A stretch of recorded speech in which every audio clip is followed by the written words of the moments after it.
Them's the Breaks is the 15th episode of the second season of The Owl House and 34th overall. In it, Ida tells the tale of how they met Raine. But before all that, we open up with Luz testing new glyph combinations. A couple lights and fires makes a little tornado, a bunch of ice and a little fire makes a water fountain, ice plant and I can't tell makes petrification of the Buff Boy doll, and plant fire fire summons a demon arm made out of mud that Ida has to deal with. Loose notes, windy cool, water fountain, not powerful, hand. Petrification, bad, of course, and just no. Luz puts her hood up with little cat ears and lays down, kind of like in Convention, which leads to Ida spinning a tale about how they met Raine. In the past, young Ida and Lilith were talking about trying out for an Emperor's Coven, things abominations probably shouldn't do, and the Titan's 5 humors: earth, bone, blood, bile, and breath. A reference to the 4 humors of humans: blood, phlegm, yellow bile, and black bile. It's this really dumb ancient medicine theory that we had before germ theory was proven to be real. And sadly, it didn't take until the Victorian era before people bought into it. So keeping your humors in check by keeping all 3 of these balanced within you was considered the height of medical achievement.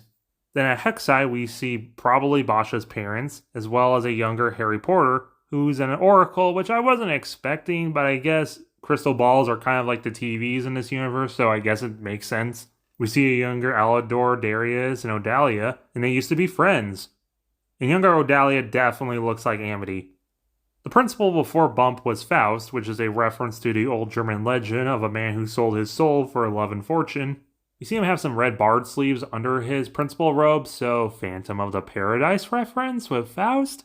Bump was the vice principal at the time, and you can definitely tell why he's such a good principal who actually listens and cares about his students, because Faust is a very realistic, stick up his butt, terrible principal that seemingly hates kids and you wonder why he took the job, and yeah, that's definitely every principal I've ever had. The bell rings, but Ida sneaks Lilith into school via the secret rooms we knew she made in first day, but Ida gets caught. Wow, this is really shocking.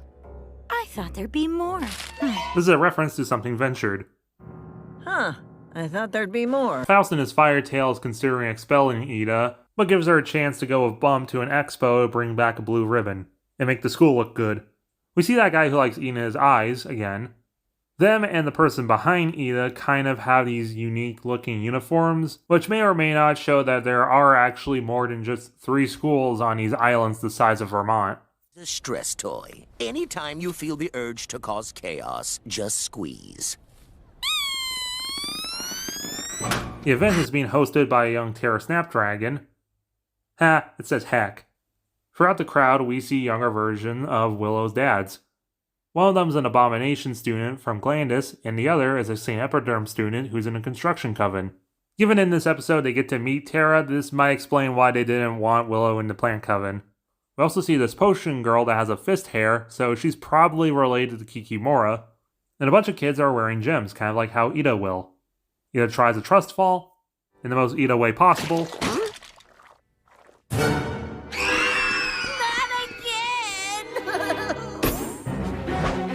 Ta-da! I'm here all night, folks. And then we finally get to the part where they meet Raine. Wah! Even the free junk is junk.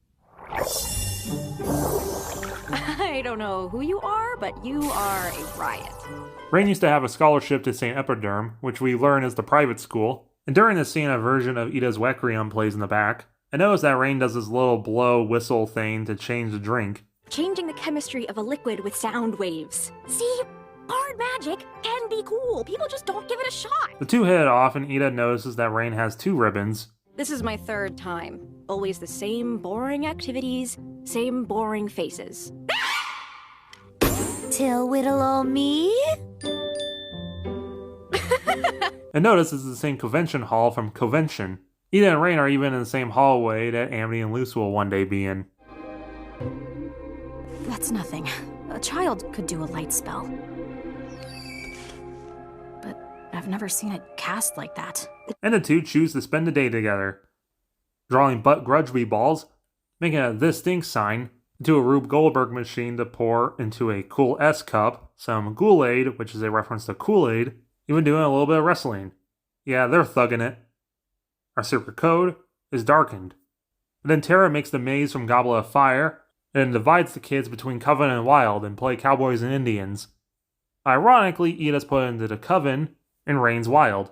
I think Raine performs the first non-palisman, non-hunter or Bellows teleport, and even with Terra egging them on, Ida still chooses to help Raine, and they come together to blast Terra. She actually likes the show of defiance, and is going to put a good word in for Ida. Then the next school day... Blah. Ugh. Trade?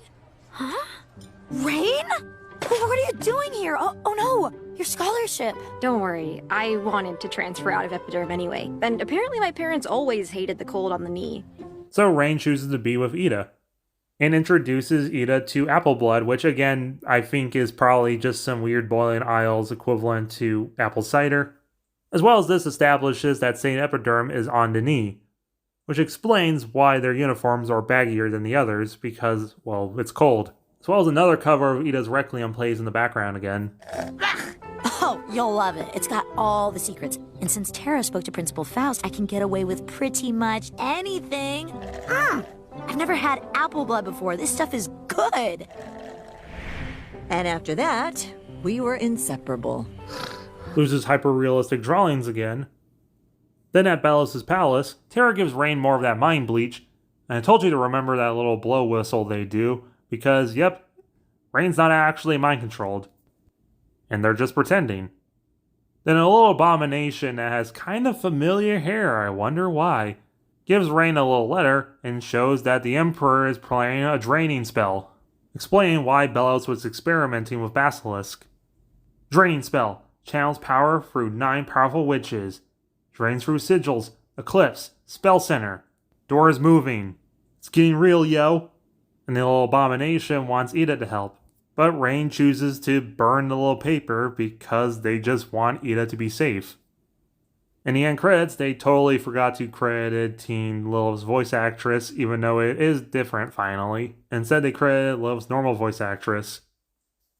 It should also be noted that Teen Raine's voice actress is also non-binary. This might be a filler episode, but it's a fun one that drops the giant bombshell of the draining spell.